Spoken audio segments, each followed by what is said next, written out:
a mi corazón y ha dicho de ti, mi rostro busca hoy. Tu rostro buscaré, pues solo tú quitas mi sed. Esto busco, esto anhelo, en tu casa siempre estar, contemplando tu hermosura, conocerte más y más. Fascinas a mi corazón, y ha dicho de ti, mi rostro busca hoy. Tu rostro buscaré, pues solo tú quitas mi sed. Esto busco, esto anhelo, en tu casa siempre estar, contemplando tu hermosura, conocerte más y más. Esto busco, esto anhelo, en tu casa siempre estar, contemplando tu hermosura, conocerte más y más.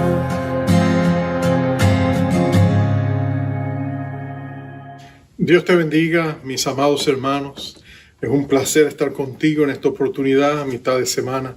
Pedimos que la gracia, la misericordia y la paz de nuestro amado Padre Celestial y de nuestro Señor Jesucristo sea con cada uno de ustedes. Te invito a abrir la palabra de Dios a uno de nuestros salmos favoritos, el Salmo 27.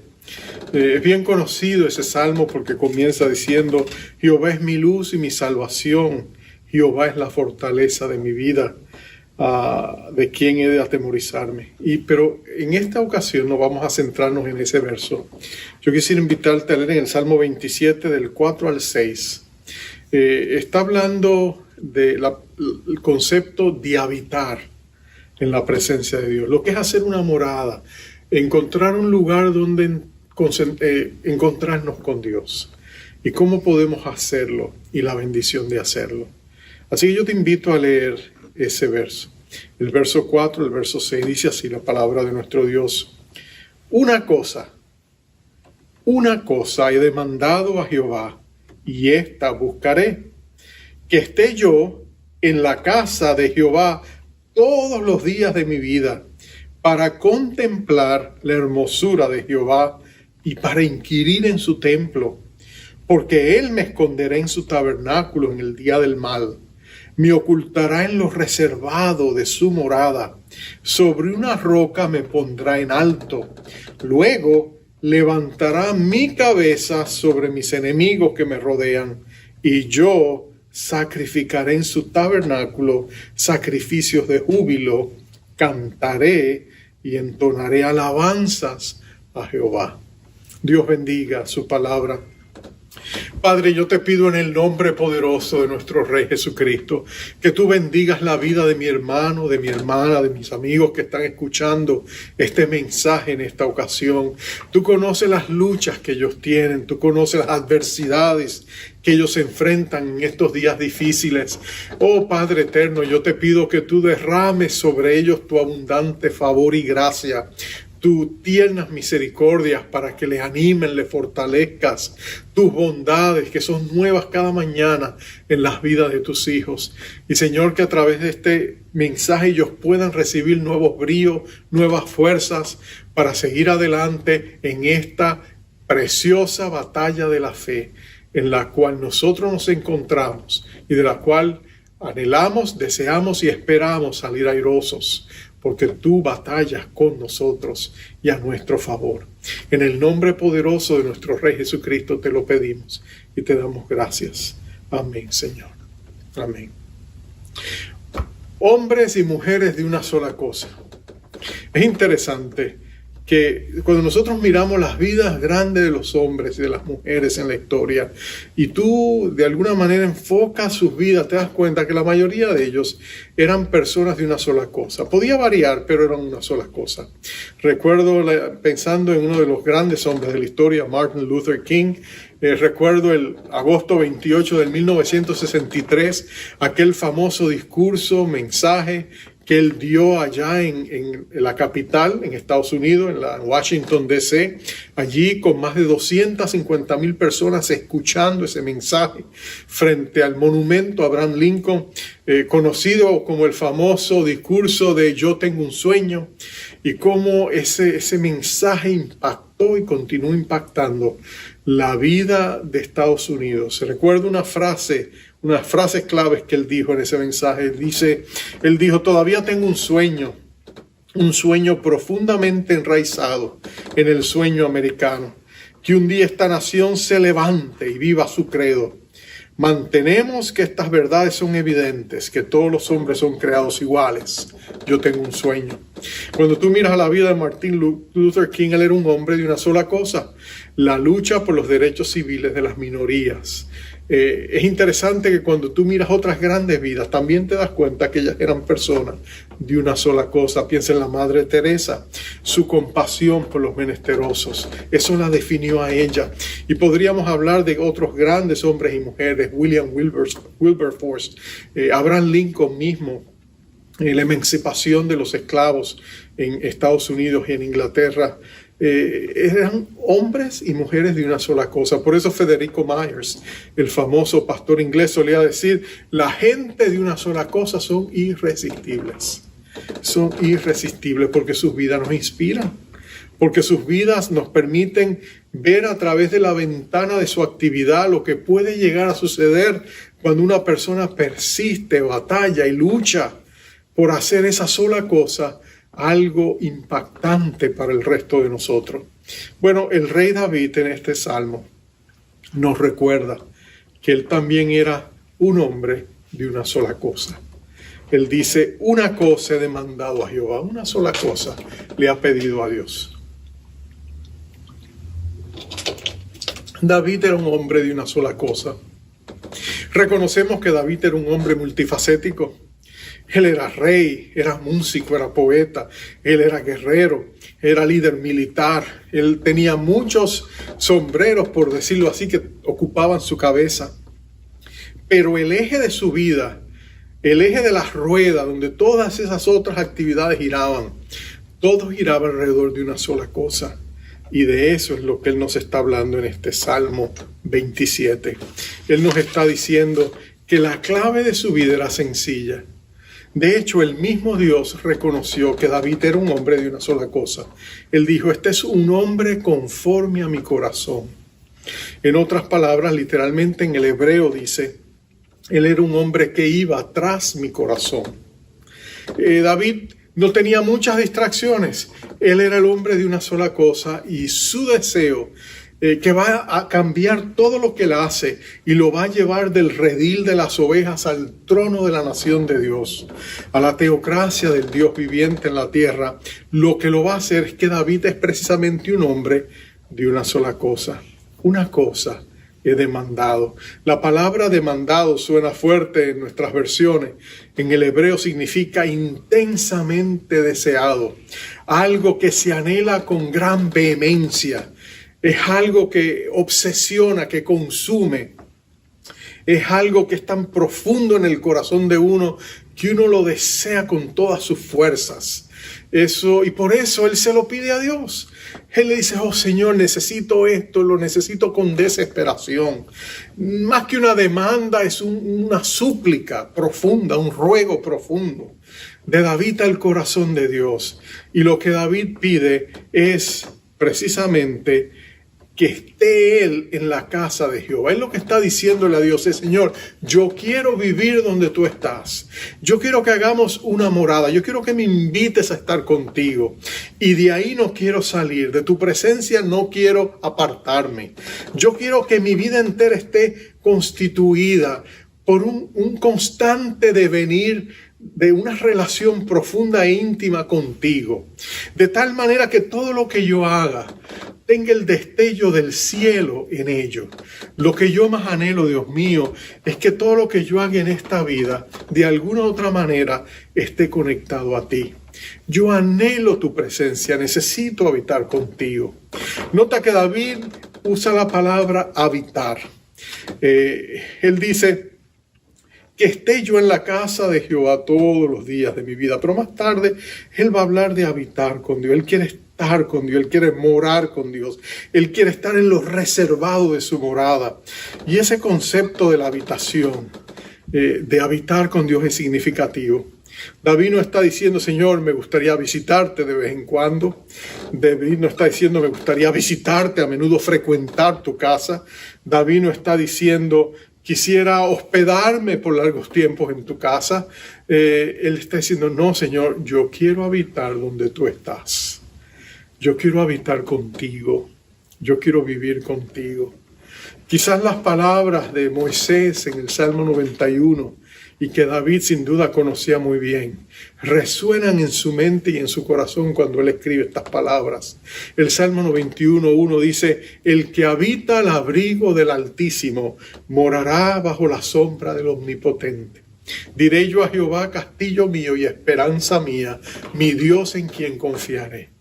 Y David eso es lo que anhela. Él anhela vivir bajo el abrigo de Dios, meterse debajo de sus alas, sentirse protegido. Él lo que anhela es estar allí con Dios.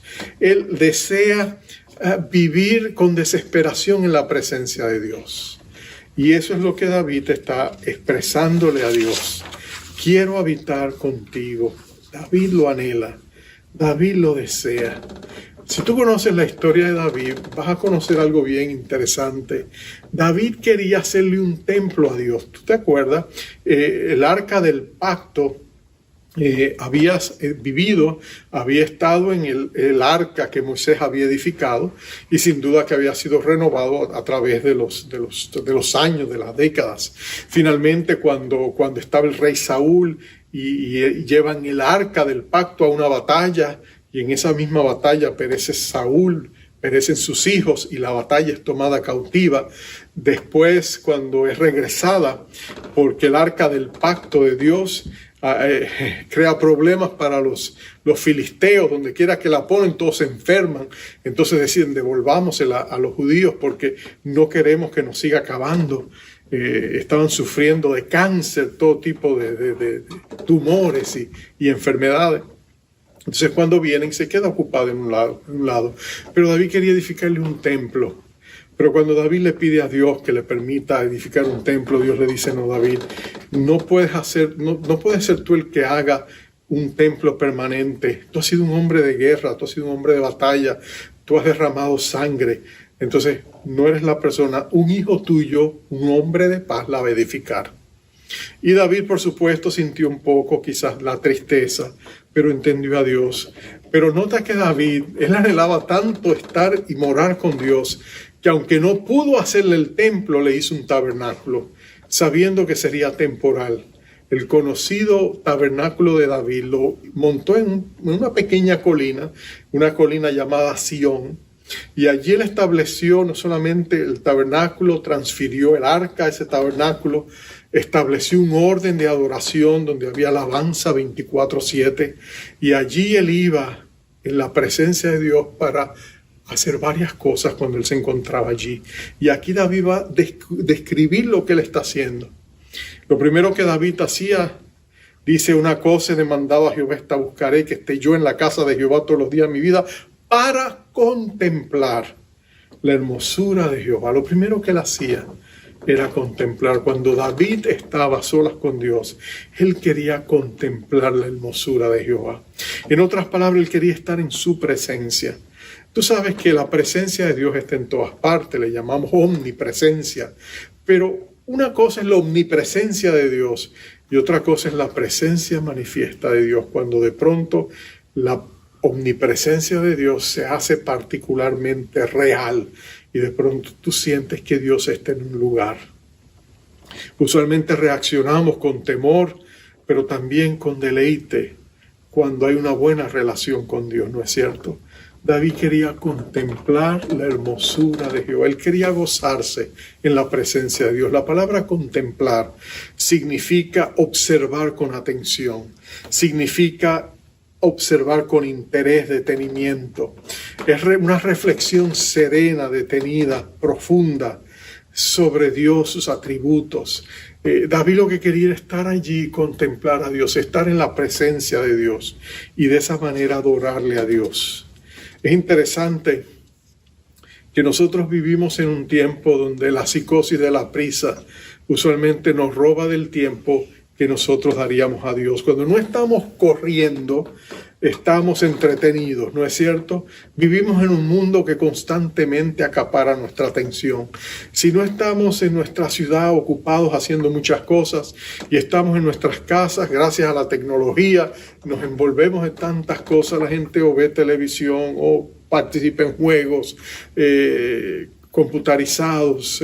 La tecnología es una gran distracción y el problema es que muchas veces no tenemos tiempo para pausar, no tenemos tiempo para pensar, no tenemos tiempo para que los jugos creativos de nuestra imaginación empiece a visualizar lo que podría ser diferente y mejor en cuanto a nuestras vidas. Pero eso no es solo eso, ni siquiera a veces tenemos tiempo para estar en la presencia de Dios y para buscarlo y para descubrir la riqueza inagotable que recibe uno cuando está en la presencia de Dios. Usualmente tenemos que entrar en crisis para entonces reconocer que tenemos que conectarnos con Dios.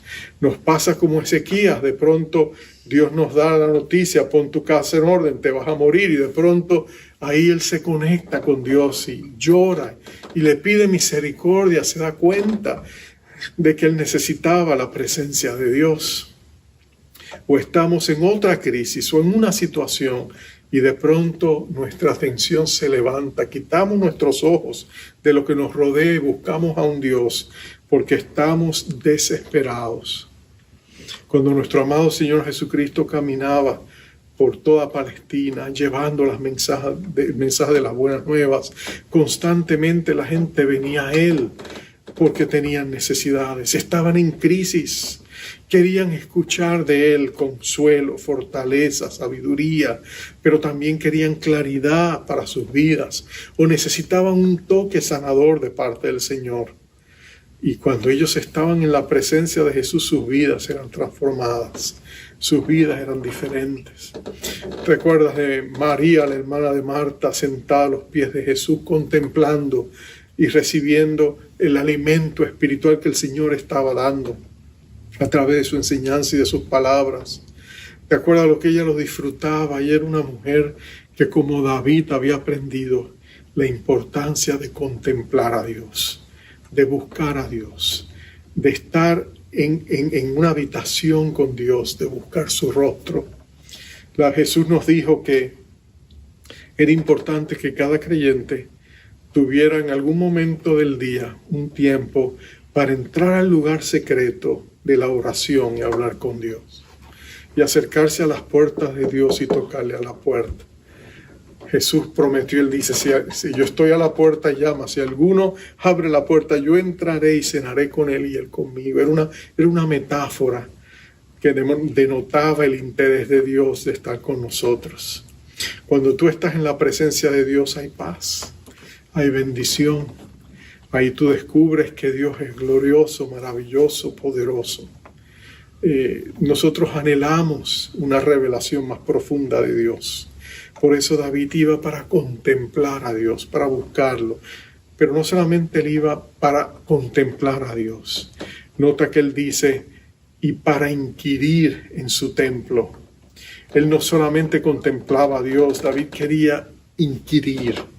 Inquirir es llegar al conocimiento de una cosa por medio de preguntas. Es indagar, es escrutar, es escudriñar, es examinar, es investigar, es averiguar, es analizar. David sabía que no era suficiente estar en la presencia de Dios. Él quería conocer a Dios. Él quería descubrir cosas de Dios. Él quería que el Espíritu Santo les revelara de Dios. Él quería estudiar la palabra de Dios para conocer mejor a Dios. Y lo interesante es que Dios nos invita a hacerlo. Es Dios quien nos dice que Él nos revelará su camino. En el Salmo 32, hablando a alguien que ha pecado y se ha arrepentido, Dios le dice: te haré entender y te enseñaré el camino que debes andar. Sobre ti fijaré mis ojos. Ese Dios diciéndote a ti: mira, yo quiero revelarme a tu vida, a tu corazón. La comunión íntima, dice el Salmo 25:14, la comunión íntima de Jehová es con los que le temen y a ellos hará conocer su pacto. El Salmo 25 también decía en el verso 4: bueno y recto es Jehová, por tanto Él enseñará a los pecadores el camino, encaminará a los humildes por el juicio y enseñará a los mansos de la tierra. Mira lo que está diciendo. Dios anhela mostrarnos y enseñarnos sus caminos. Y por eso es importante que nosotros nos acerquemos a Dios con el deseo de escuchar su voz. Cuando estamos a solas con Dios, Dios habla a través de su Espíritu. Y hay que aprender a distinguir la voz de Dios, hay que probar los espíritus.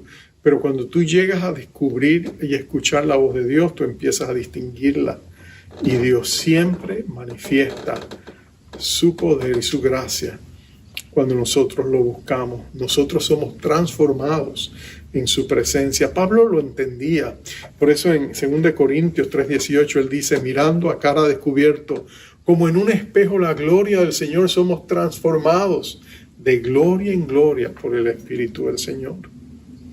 Entonces, cuando nosotros buscamos a Dios en la oración, cuando nosotros buscamos a Dios en su palabra, cuando el Espíritu nos revela la mente de Dios, nos da dirección en cuanto a cómo proceder, entonces tú y yo descubrimos que vale la pena morar y habitar en la presencia de Dios, porque Dios le gusta comunicar lo que está en su corazón. Nota que Él dice que a los humildes se manifiesta. Él es el alto y sublime que habita en la eternidad, pero también se manifiesta a aquellos que son humildes de corazón, que tiemblan a su palabra. No sé si tú alguna vez tuviste un maestro o maestra favorita, seguramente porque te daba atención o era interesante en su manera de enseñar o tomó un interés particular hacia ti, ¿no es cierto? Pero alguna vez tú te has preguntado por qué algunos maestros consideran a algunos de sus estudiantes favoritos. Bueno, muchas veces la razón es sencilla. Eran los estudiantes que más interesados estaban en lo que ellos estaban enseñando. Eran personas que mostraban sed y hambre de aprender en la disciplina que el maestro enseñaba. El maestro que encuentre un estudiante dispuesto a aprender es un maestro que usualmente tiene el don de enseñanza, le gusta impartir a ese joven y se siente motivado a invertir en alguien que tiene interés. Lo mismo es con Dios. Cuando Dios ve que tú estás interesado, que tú eres un estudiante ávido en aprender, entonces Dios le gusta, se goza en enseñarte, en manifestarse, en mostrarte quién es Él. Cuando tú cultivas hambre y sed de la palabra de Dios, tú descubres que estudiar la palabra de Dios es asombroso. Tú todos los días descubres algo nuevo. Puedes haber leído un pasaje 10,000 veces y lo lees una vez más y cuando le dices: Señor, enséñame, Dios te muestra ahí algo que tú no habías visto. La palabra de Dios es como un cofre profundo donde hay tesoros constantes si tú lo buscas en tu deseo de conocer a Dios. Pero nota esto y termino con esto. David no solamente quería contemplar a Dios, quería inquirir de Dios. David llegaba a la presencia de Dios para ministrar ante la presencia de Dios. Y cuando hablo ministrar, hablo de un camino de 2 vías. Hablo de recibir ministración a la misma vez que ministrar al corazón de Dios. Mira lo que David expresa. Él dice Él me esconderá en su tabernáculo en el día del mal, me ocultará en lo reservado de su morada. Sobre una roca me pondré en alto. Luego levantará mi cabeza sobre mis enemigos que me rodean. Mira lo que David está diciendo. Cuando tú vas a la presencia de Dios, Dios ministra tu espíritu. Si estás asustado, Dios te da valor. Si hay inseguridad, Dios te da paz. Cuando tú llegas a la presencia de Dios, el Espíritu de Dios empieza a ministrarte. Si estás avergonzado, luchando con culpabilidad, y estás entristecido a causa de tus enemigos que te rodean y constantemente te acusan y te acosan, mira lo que él dice: es Dios quien levanta nuestras cabezas. ¿Tú has visto a un niño avergonzado cuando ha hecho algo malo? Cuando alguien le levanta la mirada y le dice: levanta la cabeza, mírame a los ojos. Y en esa mirada él recibe aceptación, afirmación. Tú ves como ese niño de pronto levanta su semblante. Bueno, Dios te está diciendo lo mismo. Nosotros vamos a la presencia de Dios para recibir consolación, para recibir perdón, para recibir restauración. No es para recibir condenación. Dios nos quiere en su presencia para levantarnos e infundirnos nuevas fuerzas para que caminemos con Él. Pero también es el tiempo donde nosotros no solo recibimos la administración de Dios, Dios nos da el privilegio de ministrar el corazón de Dios. Dios nos da el privilegio de ser sacerdotes que ministran al corazón de Dios. David lo decía: yo sacrificaré en su tabernáculo sacrificios de júbilo, cantaré y entonaré alabanzas a Jehová. Mira lo que él está haciendo. Él está adorando a Dios, está cantándole a Dios, está alabando a Dios, está ofreciendo sacrificios de júbilo. Y eso parece una aparente contradicción. ¿Cómo tú puedes dar un sacrificio de júbilo? Si estás jubiloso, si estás alegre, si estás gozoso, no es un sacrificio. ¿Verdad que no? Cuando tú quieres hacer algo, no es un sacrificio. Cuando tú quieres hacer algo que te agrada hacer, no es un sacrificio. Si tú deseas ver un partido de fútbol y alguien te invita a ver ese partido de fútbol, eso no es un sacrificio, o tú vas con gozo, con alegría. Si alguien te invita a una buena comida y tú sabes que esa persona es una persona que cocina muy bien, tú no vas a presentar un sacrificio, tú vas con júbilo, ¿verdad que sí? ¿Por qué esa expresión sacrificio? ¿Por qué nos cuesta? ¿Por qué dice él sacrificio de júbilo? Y la razón es sencilla. Porque hay momentos en nuestra vida donde no nos sentimos como para celebrar.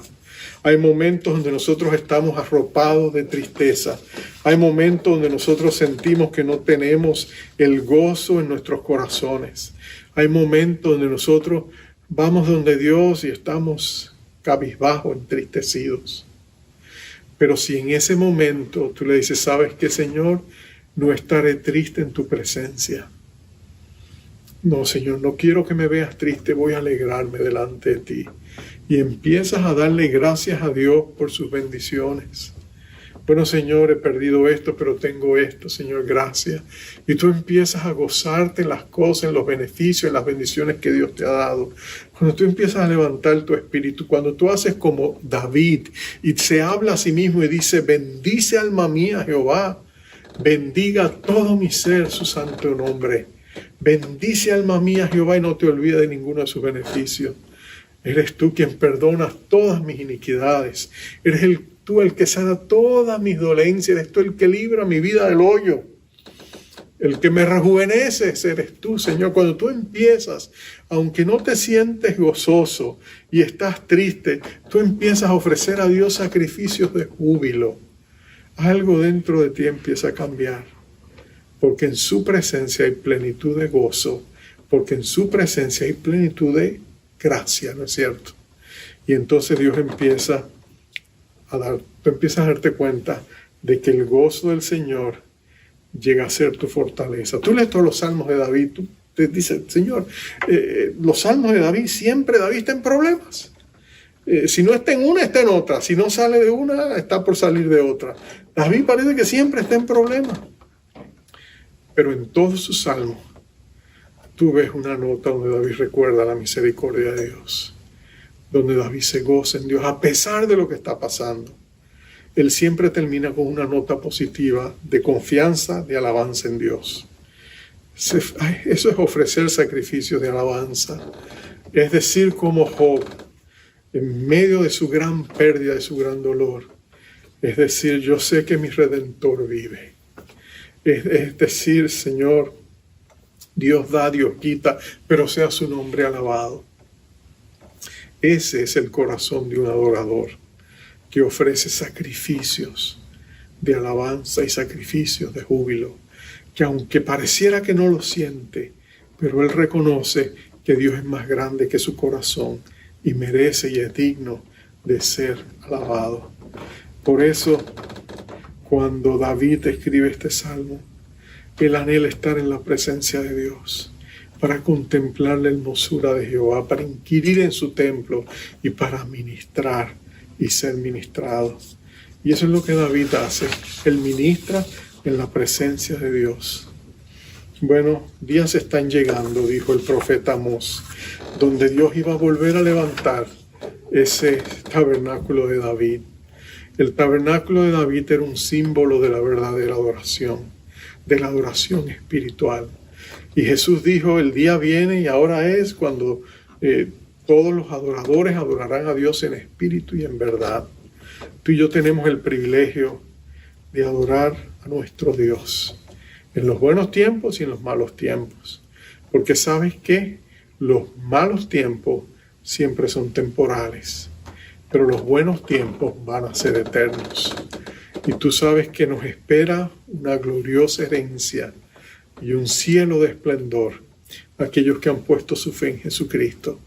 Entonces, cuando tú defines tu vida, cuando tú decides ser una persona de una sola cosa, y tú deseas que Jesucristo sea ese objeto de tu adoración, y tú decides que Jesucristo sea lo que va a llenar tu vida, entonces tú como Pablo vas a decir, para mí el vivir es Cristo y el morir es ganancia. Pablo también era hombre de una sola cosa, y por eso las páginas de la Biblia están teñidas con su testimonio, con su luz y hasta con su sangre. Pero tú y yo damos gracias a Dios por la vida de ese gran apóstol. Él también era un hombre de una sola cosa. ¿Eres tú una persona de una sola cosa? Tú puedes ser multifacético, David lo era, pero el eje de tu vida, ¿cuál es? ¿Es el Señor Jesucristo? ¿Te gustaría que lo fuera? Entonces, pidámosle a Dios, Señor, enséñanos a ser hombres y mujeres de una sola cosa, que tú seas el eje que mueve toda nuestra vida y nos guía a los propósitos eternos para los cuales tú nos creaste. Vamos a orar. Señor amado, en esta hora te expreso el deseo de mis hermanos y el mío. Señor, yo quiero ser un hombre de una sola cosa. Queremos ser personas de una sola cosa. Señor, queremos que en todas las distracciones que el diablo nos trae, en medio de todos los problemas que podamos estar enfrentando, en medio de las circunstancias distrayentes que nos han tocado vivir en esta pandemia, oh Señor, en medio de todo eso, escóndenos en tu tabernáculo y enséñanos a ser un pueblo de una sola cosa. Que para nosotros también el vivir seas tú, Señor Jesucristo. Y cuando nos toque morir, que sea ganancia. Oh Señor, que sea ganancia, porque estaremos en la presencia del Dios Todopoderoso que nos amó y se entregó a sí mismo por nosotros. Ayúdanos a ser hombres y mujeres de una sola cosa. Padre, traemos nuestra vida y la presentamos como una ofrenda delante de ti. La ofrecemos, Señor, y te pedimos que tú nos ayudes al recibirla, al volverla a tener de vuelta, a que nuestra vida sea diferente. Que realmente muramos a todo aquello que nos aparta de ti y vivamos para todo aquello que nos atrae a ti. Señor, ayúdanos a ser personas de una sola cosa. Que Cristo sea el centro, el foco. que nuestra mirada esté puesta en el autor y consumador de nuestra fe. Oh Señor, ayúdanos a vivir para ti y a vivir contigo. Te pedimos esto también reconociendo que hemos fallado y que muchas veces, Señor, ha sido tan fácil darte la espalda y enfocarnos en tantas otras direcciones. Pero no más, Señor. Queremos que tú seas el centro y el foco de nuestra vida entera. Ayúdanos a hacerlo. En el nombre poderoso de Cristo te pedimos esto. Amén, Señor. Amén. Amados, te envío como siempre con la bendición sacerdotal. Jehová te bendiga y te guarde. Jehová haga resplandecer su rostro sobre ti y tenga de ti misericordia. Jehová alce sobre ti su rostro y ponga en ti paz. Dios te bendiga. Cuando las lágrimas nublen tu fe, si de tu vida perdiste el valor, pero para aquellos que confían en el Señor, nada está perdido, Él tiene el control. Confía en Dios, enjugará tus lágrimas, te mostrará el camino que debes andar. Confía en Dios, entrégale tu vida, porque nada está perdido si confías en Dios. Nunca podrás decir, Dios no me habló, porque en este lugar su voz se escuchó. Porque para aquellos que confían en el Señor, nada está perdido, Él tiene el control. Confía en Dios, enjugará tus lágrimas, te mostrará el camino que debes andar. Confía en Dios, entrégale tu vida, porque nada está perdido si confías en Dios. Confía en Dios, enjugará tus lágrimas, te mostrará